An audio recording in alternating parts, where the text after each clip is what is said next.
What is going on, everybody? If you don't know, now you do know.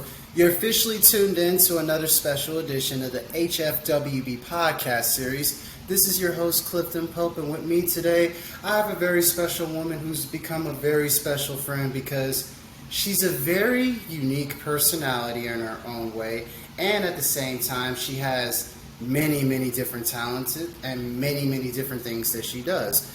One of the things that I like that she does is her ability to combine health and fitness into the church environment and kind of bring a little bit of a gospel feel to it. That's one of the things I liked. Oh, and the second thing that I like, no big deal. She's just coming off of making a movie in the middle of the pandemic, and now she's letting people know what that is all about with her new movie that she has out that's on Amazon Prime and Roku, Jack Be Nimble, if I'm not mistaken. If you haven't figured out who I'm talking about at this point, welcome Miss Elizabeth McCullough to the HFWB Podcast series. Elizabeth, thank you so much for your time. Hi, thank you. Yes, of course. And one thing that off the top that I recognize about you, Elizabeth, is that you're very family oriented and you take the family first model very seriously, and that's something I admire about you off the top because I'm the very same way. It's something about family that just brings you into your happy place, into your peaceful bubble, so to speak. And a lot of people don't realize this, Elizabeth. You have many different roots. Do you want to elaborate on all those roots and explain it in your own way? Sure, well, I'll try. My four grandparents were from four different countries. I'm English, Irish, German, Dutch. The English came over with the Russian ballet. Irish, well, I'll tell you about them in just a minute. The German, my mom was an American child in Nazi Germany. And Dutch, my grandfather actually invented the cracker oven for Nabisco. So that's kind of cool. Now, getting back to the Irish roots, though, they were funny people. They were entertainers. And so that's going to kind of fast forward into what I'm doing today and why I'm dressed so silly. No, that's interesting, and it's crazy because it's amazing how you know your roots, because there's times where I wonder how many roots that I'm around, and it kind of ties into how you are today, and it's like it's amazing, Elizabeth. It really is. It shows that you have a very cultural influence, and you're very versatile in many different cultures, and that's something that a lot of people aren't at this very moment, or at least are not aware of at this very moment. Right. Of course. So I want to ask you, Elizabeth, how did you get involved with connecting fitness and the spiritual aspect together? I want to hear your take on that. Well, I wouldn't know where to begin, but it was really, so the day after 9/11, 9/12, I decided to do this thing called Curves. And heard of Curves, it went worldwide, huge fitness franchise. And so through Curves, I learned the connection between fitness and spirituality. And actually, this is our vessel, and God wants us to take care of our vessel, right? He wants us to be healthy. Yes. So, and I come from a very faithful family.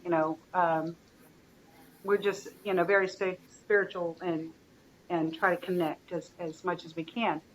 And in taking care of this and sharing and helping and blessing others, I was involved with that franchise that I mentioned, Curves, for a long time. Then wasn't, and wanted to get back into it. And so I am a church secretary, believe it or not, with these movies, But I am a very spiritual person, and I wanted to give back again. So now what we're doing is a fitness ministry. So the women can come, or men, can come together and work out together. And it's really a really beautiful thing. It's more than just fitness. It's a family, and it's faith-based. So yeah, I just really believe in that, and taking care of our vessel and sharing it with others. Does that drive and that passion, Elizabeth, does that come from like a certain experience you went through, kind of like you alluded to the whole 9/11 thing? Was it that point in 9/11 that kind of just flipped the switch for you, or is that something that's you've always been passionate about? You hit the nail on the head. That is exactly right. I was born just a couple of blocks from 9/11. I was born in Manhattan, and my family began the whole film industry in New York and the surrounding areas and took it to Hollywood. So that's my birthplace. I watched them build those towers. And so when they came crashing down, Oh, I wow. had just turned 40. I'd lost my parents. I was very depressed. And I had been asked to do this thing called Curves for a while, a couple of months. And I was like, I don't know. But when those towers came down, let me tell you, that was my defining moment. I said, you know what? I'm going to make a difference in this world, one way or another. I'm going to do something. And so that's what I did. And at one time we had 2,200 members. As a franchise, we reached out to 4 million members worldwide. So, I mean, we really did some good stuff. That's amazing. That's amazing, Elizabeth. And little quick 9/11 story on my behalf. I actually have an aunt who actually lives in New York City to this very day, and she's there with, of course, her husband, aka my uncle, who retired in the military years back after like the World Wars and all that. And when she was actually working in the Twin Towers during 9/11 when it happened, and I kid you not, I remember walking home from elementary school, walking into my parents' house. My mom was watching CNN in tears, and I'm just looking like, what's going on, Mom? And I'm like, the towers are falling down. And then I'm like, okay, I didn't realize what was going on. And then I just remember her saying, your Aunt Olivia's inside those towers. And then I was like, oh, no. But luckily she made it and survived. Thank God. God willing, most importantly. But that's my piece. That's a piece of 9/11 that's always going to stick with me forever, because I almost literally lost my aunt because she was working in the Twin Towers right when all that was going on. So that's crazy. It's just something about that day that just, you have a moment as far as where you are and what you were doing, and it's just going to stick with you forever no matter what. Absolutely. And another thing you touched on, Elizabeth, is that I did not know that your family started the filming industry side of things in Manhattan and took it into LA. And now it's kind of like, look where you are now. You have your own movie that just came out, the Jack B. Nimble movie, which is one thing that stuck out to me. I remember you sent me the trailer and everything, and I just thought, this is a very, very different looking movie, and I've never seen anything like this. It's like a combination of like suspense, thrill, and so many other things. How did all this come together, and how did you pull off making this movie literally in the middle of a pandemic? Because a lot of people don't know this, Elizabeth. Y'all made the movie during the heart of the pandemic when everything was in lockdown mode, which I give you all the credit for. You got to give all the details. Let me tell you, it was not easy. We were one of the first SAG-AFTRA films that was allowed to film it was 2020, and so and there were a lot of restrictions. We had to wait for a while. There was a lot of paperwork and stuff. And then when we did it, we filmed it takes place in an actual nursing home, and we filmed in an actual nursing home. And there were a lot of restrictions, a lot of, testing and just questionnaires every day, how you're feeling, if anybody had a runny nose, we'd be in trouble. We were really blessed. And I think with all the we had many, many challenges. I could just go through the list. We had a lot of challenges that happened, including losing our location. And also, I want you to keep in mind, if you watch this movie, we made it in 2 weeks, less than 2 weeks. Oh, wow. Which should have taken 4 months or more. So, I mean, we did a lot in a little bit of time. But I believe that the reason why we were able to make this movie is because God had his hand on it. Because it really is a good versus evil thing, right? And it doesn't matter if your faith is, if how your faith, what it looks like, as long as you have faith and you believe, right? Mm-hmm. And so I think we had. I was just gonna say, Elizabeth. I watched. What's the whole concept of the movie for people who are wondering what is this movie about? Explain it in your best eyes and everything, and of course the character that you play in the movie, because you are Thank in you. full character form. Yes, I am. See, it's this movie right here, this poster, Jack B. Nimble. And it's made and produced by Steve Wollett, who Okay. who actually, his wife was one of the first who passed away from COVID here in the country, if not the first. He lost his Right. wife, he lost his dog, his business burned down. And then while in quarantine, I mean, we all had to stay home, he wrote this movie. And Mm-hmm. it's about gamers, like Dungeons and Dragons gamers, that tabletop gamers that have been together for 50 years. And what happens to them when you get old and you wind up going to the nursing home? Well, they all go to the same nursing home, and they're Okay. playing. But of course, there's a little dementia. The main character is an alcoholic, so there may be some of that going on. You're really not sure what's real and what's, dementia. And Mm-hmm. but it's a great story about these gamers who have stuck together no matter what. My character is actually nearly blind, but when she's at the gaming table, she's all there. She knows where everybody's going to sit and everything. She's fine. But outside of the gaming room where they play, she can't hardly see anything, just like shadows. So that's my Mm-hmm. character, and then there's Nick, and of course Jack B. Nimble is named after Jack, and Carl and Otto, and we're all a group, and we get together even though we're in a nursing home. So, and Jack is very sensitive to evil forces. Like, he knows when something's not right, and he's sensing that, and so he's kind of like spinning out because there Okay. may be a demon amongst us. He's the one who kind of senses things out, like something's not right. Or am I the only one who's not noticing this? Yes, exactly. He's the only one that really sees it. So it's pretty cool. That's. Do you have any memories that stick out to you while you were making the movie, to where it's like, I'm never gonna forget this. This is a story I got to tell Oh, forever. the first thing I'd have to say is we all clicked. I mean, we just clicked, and that doesn't always happen. Like, we became family. We all, because it takes a long time. If you're not into filmmaking, you don't realize, but it takes a long time to make a little bit of film. So we spent Yeah. all day, every day together. And the actor that plays Jack, his name is Vernon Wells. He's been in Mad Max, Weird Science, and a lot of other films. Like, he's got a lot of experience. And we clicked. And just like the characters get along in the film, we got along. Like, we joked with each other. We told each other stories. He was really, really cool. And then with Bai Ling, who a lot of people already know who Bai Ling is. She's been in a lot of films as well. I learned a lot from her. I learned a lot. Like, she took that film, she read the script, and then she was an executive producer, so she kind of tweaked things here and there.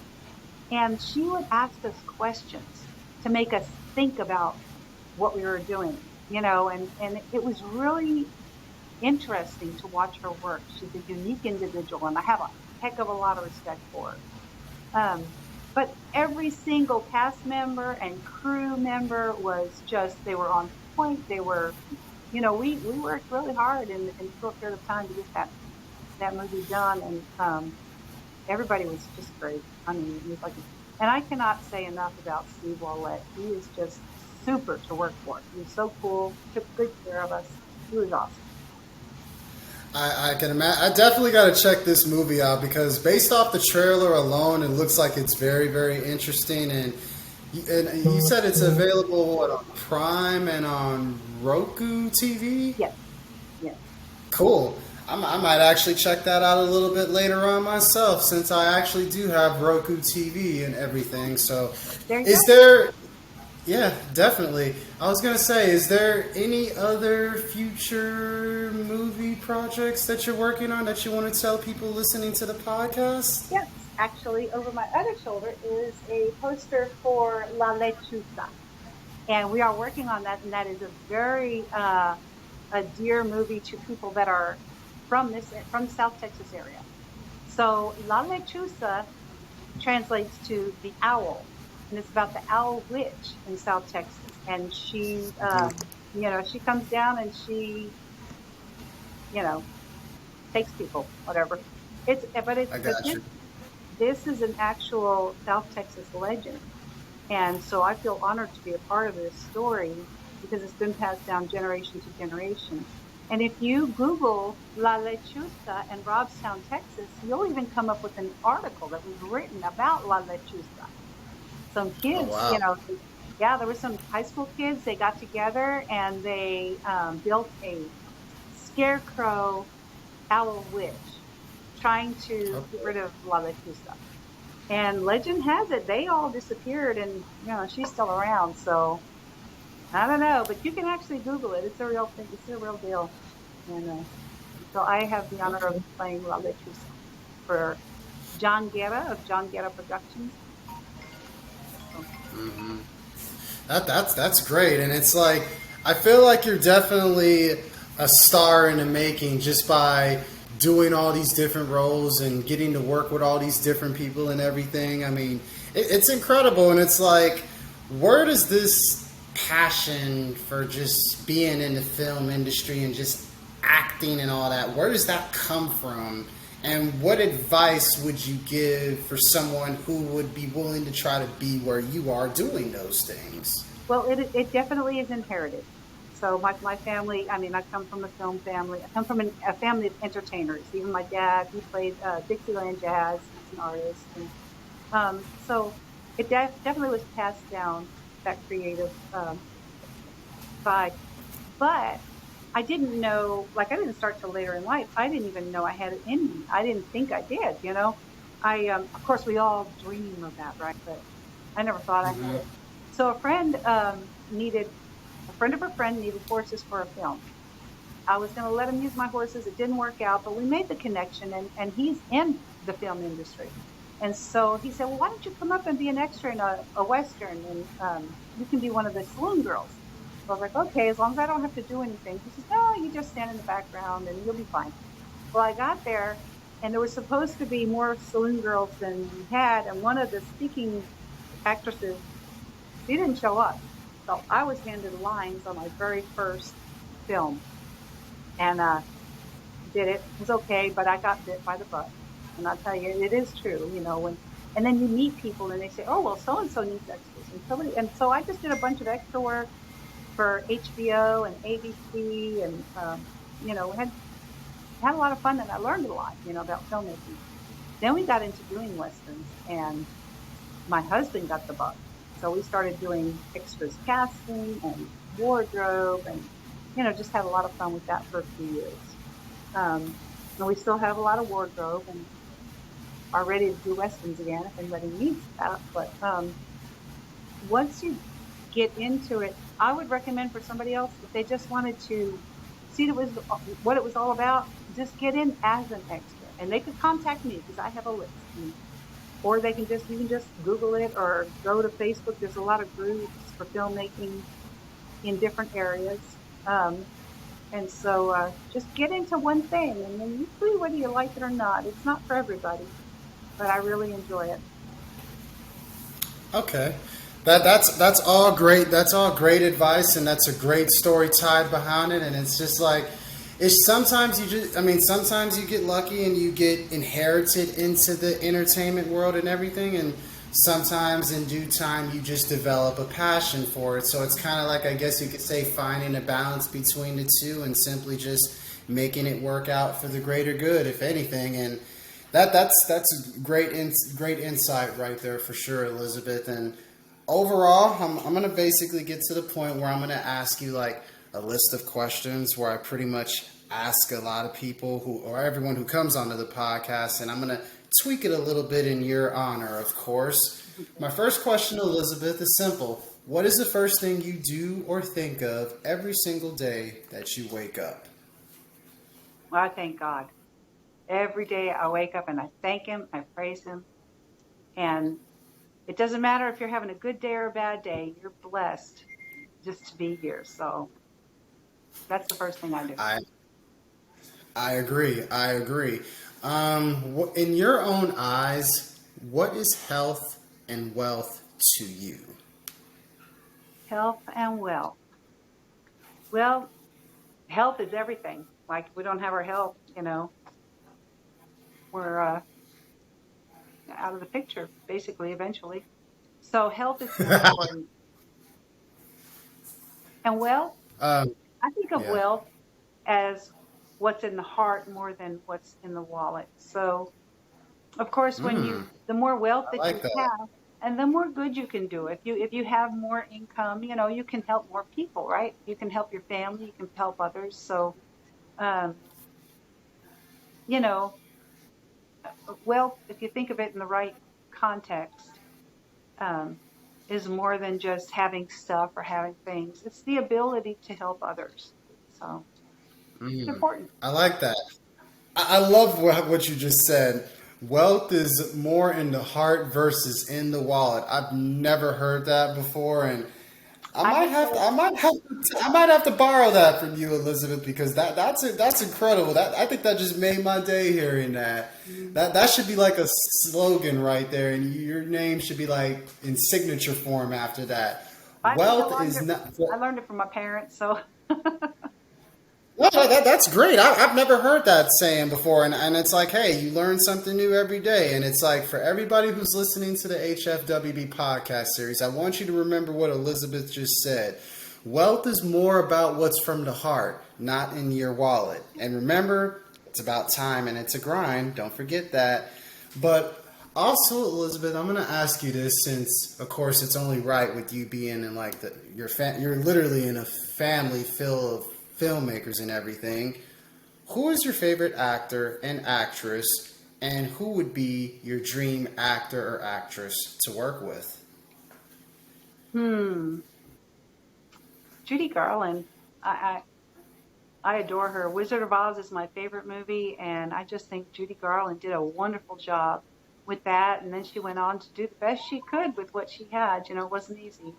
That's where wealth doesn't always, help you out. But I think I really do think Judy Garland was my favorite. I would love to work with her someday, or just kind of watch her work. As far as an actor, I'd have to say,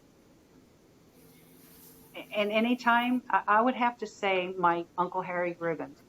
He was very successful. He did a wide array of different types of films, which I would love to do. I think that's a challenge to do, like make horror and then comedy and a Western and, something else. And he did all of that. I mean, mostly comedy. I come from a family of comedians, but I would love to meet him in person someday, which I know one day we'll all meet. But he's gone, so I can't meet him. But in the hereafter, I'm gonna shake his hand. Well done. Well done, well done. Since you mentioned another thing that I found kind of interesting, you come from a family of comedians, huh? Mm-hmm. Who would be your favorite comedian to you? Just in general. Charlie Chaplin. He was a friend of the family, and he was a genius. My family worked with him, and they all had a lot of respect for him. They spent more time with his brother because Charlie was always working. But Charlie Chaplin, yeah. Interesting. If you had an opportunity to play a role in any of the classic movies that you could think of growing up, what would it be? The Wizard of Oz. And I would be Dorothy. I should have seen that coming since you mentioned one of the main actresses. I mean, I mean, who doesn't love The Wizard of Oz? It's a classic movie. It really is. I mean, come on. Who doesn't remember the Yellow Brick Road and all that fun stuff? I mean, it's like, it's just one of those movies to where you grow up just, you already know what it is, what it's about, and you remember watching it at some point in your life. It's like you put Wizard of Oz in the same category as like Toy Story, for example, or something, or any of the other classic movies you watch, or like Lion King, for example, just throwing it out there. I don't know. But that's not too bad. I can actually see that in a weird way. I mean, hey, for those who are watching it right now on YouTube, Elizabeth right now, or those who aren't watching it on YouTube, Elizabeth is literally wearing a hat, so she kind of fits the whole witch theme and everything. And I love it. It's a beautiful look. I love it. I really do. But I was going to say, Elizabeth, that when you're not doing everything that you're normally doing on an everyday basis, because I know you can get super busy and lose track of things sometimes. What are some of your favorite hobbies that you like to do? Well, I have horses. I have dogs, cats, horses, fish. We've got an aquarium. But that has been my go-to. I love horses, and so yeah. But even more than that is spending time with the grandkids. Anybody that's a grandparent could tell you that is golden. That is just, there's nothing like it. It's just a special moment that will never be replaced by anything else. I could agree with that, with what you just said there. My last question for you, Elizabeth, and this is going to be an interesting one. If you had the opportunity to go back in time, right, and talk to yourself 10 years ago, what would you tell yourself? And at the same time, where do you see yourself looking down the road in a 10-year span? And that's with everything that you're doing at this very moment. Well, 10 years ago, I would say, believe it or not, Chickie, you are going to act. You're going to be an actress. And I wouldn't believe myself, but because 10 years ago, I wasn't doing this. You know, my family did it, and I thought, no, I'm just going to, horses are my dream. I'm just going to do that. But yeah, I think I'd tell myself, you can do it. You can do it. I never thought I could, but it took somebody else believing in me. You know, I couldn't even believe this because I started with just, like I said, just extra work. I didn't want any lines. I just wanted to watch them do their thing and do my little thing, you know, walk from here to there, maybe, you know. But since I have been acting and other people have believed in me, I don't know if I mentioned this, but I don't really look a lot for jobs. I don't have an agent. I don't do a lot of auditions or anything. But I found out that there were 600 people that auditioned for this, the role in Jack the Nimble that I got. That's amazing. That's really cool. So I guess I would say believe in yourself because somebody else is going to believe in you. Does that make sense? No, it makes perfect sense. That's a very, very common thing to say, Elizabeth. I agree with that because nobody's going to believe in you but you, and nobody's going to support you unless you obviously start with supporting yourself and knowing your entire worth and everything. That makes perfect sense to me. Yes. And if you had, and where would you see yourself as far as 10 years down the road? Let's see, 10 years. Hopefully, I'm still acting, but not doing much else. You know, just kind of, because, you know, I'll actually have the gray hair in 10 years. By the way, should I take this off?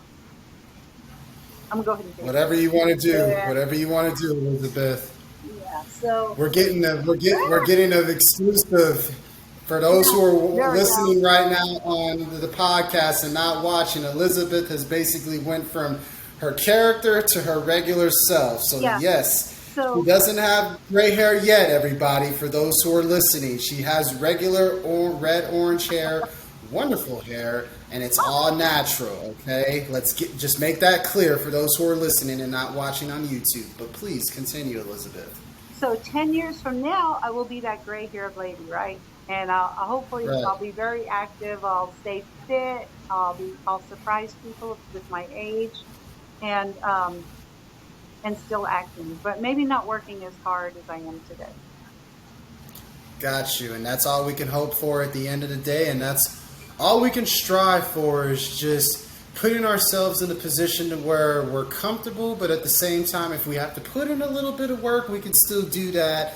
But at the same time, realizing that, hey, I still got a place to where I can be comfortable at the end of the day, and everything is all good. And I love that. I really do. So, Elizabeth, tell people where they can get in contact with you, and tell people where they can check out the Jack Be Nimble movie for those who haven't heard about it yet. Alrighty, so you can find me on Facebook at Liz Gribben McCullough. That's Gribon, and McCullough, MCCULLOUGH. I think my other social media is tied into that, but that's where you can find me. Jack Be Nimble will be coming out. Oh, it is already out on Prime Video and Roku. And when you search it up for Jack Be Nimble and put Steve Wollett in there. Because there's some children's shows that are Jack Be Nimble and it's not the same thing. I appreciate the honesty behind that. So for those, including myself, I'm probably going to do this in a little bit. Go on Roku or Prime Be Nimble and make sure to search Jack Be Nimble and type in the director Steve Wollett. Wollett.